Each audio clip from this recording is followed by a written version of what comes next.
I'm so lonely, broken angel.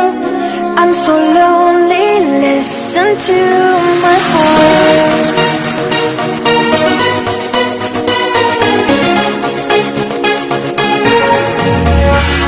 من دوست دارم به چشم من گریه نده نه نمیتونم بدون تو حالم بده I'm so lonely, broken angel. I'm so lonely, listen to my heart. One and only broken angel. Come and save me.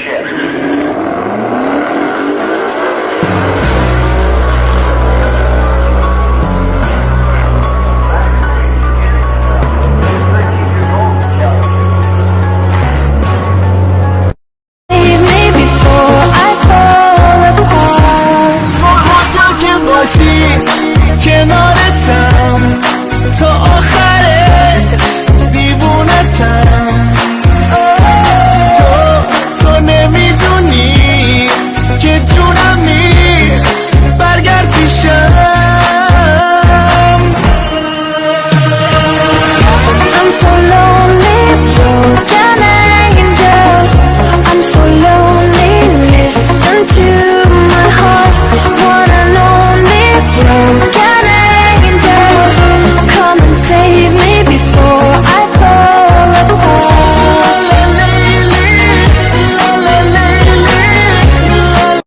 When the collision occurs, the pedestrian will be thrown away from the vehicle depends on the vehicle's speed and is directly proportional. If it hits the victims at 102 miles per hour, the victims will be thrown 500 feet away. Witnesses who saw the cars before the collision were unable to determine the exact speed, distance, or activity of the cars. One of the investigators saw that the accident occurred at low speed. After the crash, Jessica was thrown 40 feet and Lilia's 70s wagon. Referring to the engineering reference for calculating a vehicle's speed according to pedestrian distance, I found that Herrin's vehicle speed does not exceed 40 miles per hour.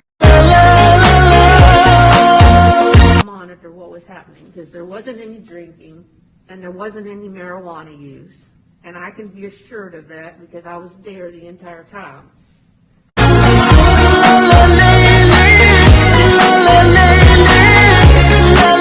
As you reconstructed the events, you concluded that at the time of the impact,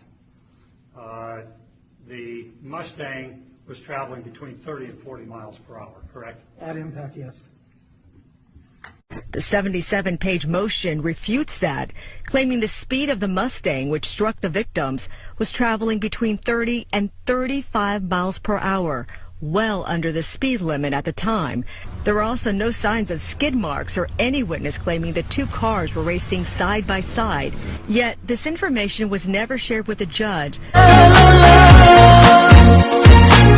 Case, there wasn't any evidence, and nor does the court believe that there was any specific intent to do harm in this case. Do you know Cameron Herrin?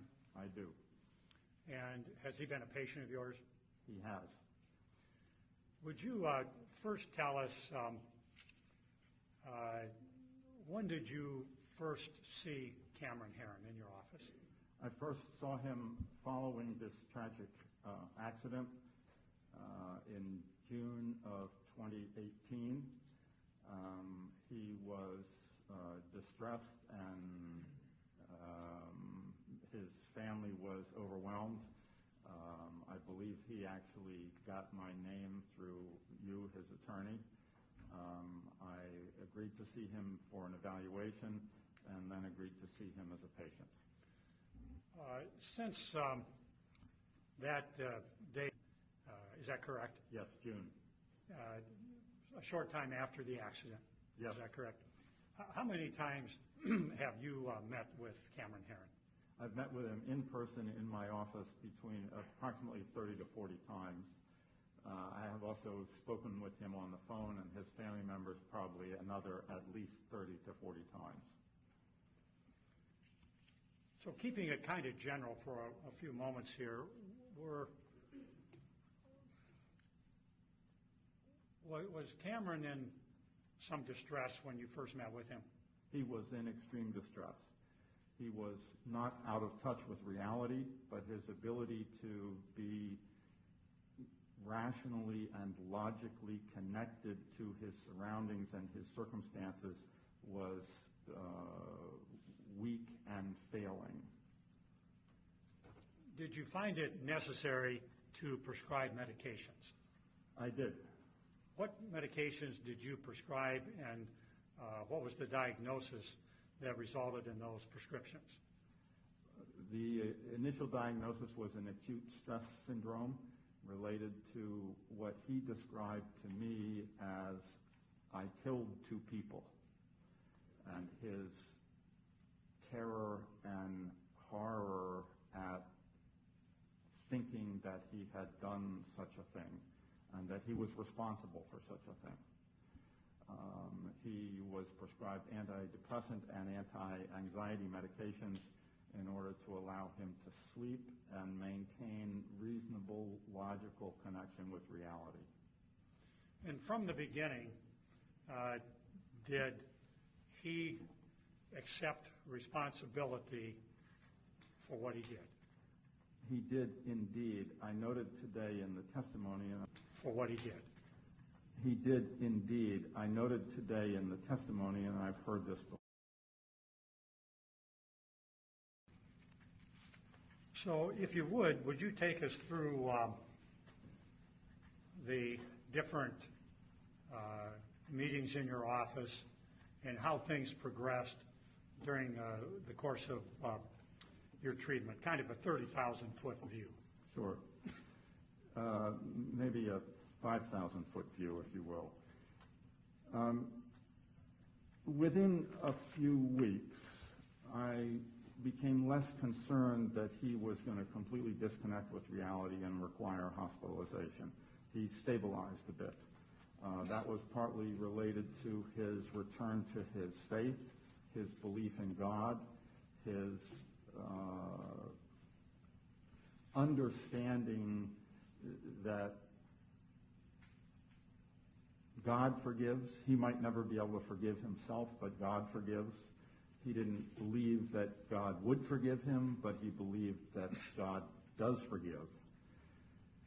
In the initial weeks of treatment, he had the illogical, disconnected fantasy that he could somehow trade his life for these two people he killed. He knew cognitively, intellectually, that that wouldn't happen, but he repeatedly returned to that theme in his interactions with me. I noted in the testimony today that one of his friends said something about trading his life. I had never heard that before from someone else, but I heard it from him repeatedly in the first weeks of his treatment. He knew that that couldn't happen. He knew that if he killed himself, that wouldn't bring anybody back and it would make things worse, but he was preoccupied with fixing this, with turning the clock back, with doing something magical that would change things, and was absolutely committed to doing anything that he could possibly do. I worked with him to help him understand that it wasn't an either-or thing. It wasn't bring these people back to life or give up on life. That there was something in between. There was some hope to move forward, to stay alive, to work, to be a part of his family, to face up to the charges and accept responsibility that had value. That was very difficult for him because he saw it as an all-or-nothing thing.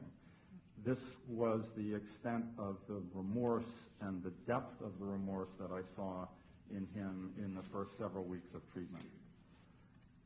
As that continued, he did get better, and he started thinking about other issues and other aspects of this, always returning to the same theme of what could he do to make things better.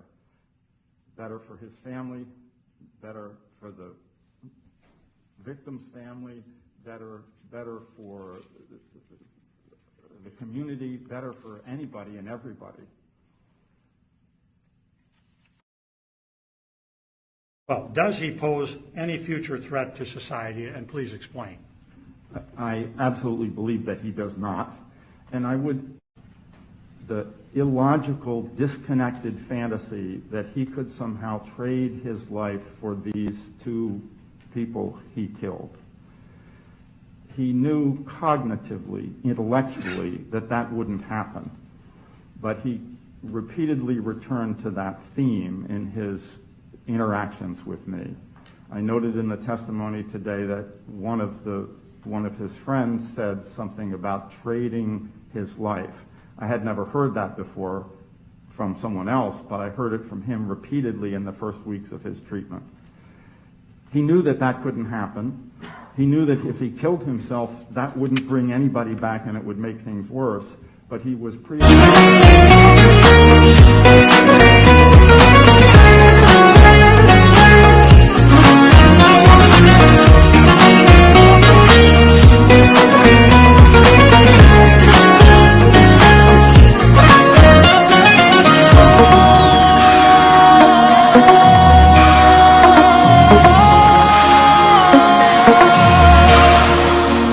I'm so lonely, broken angel.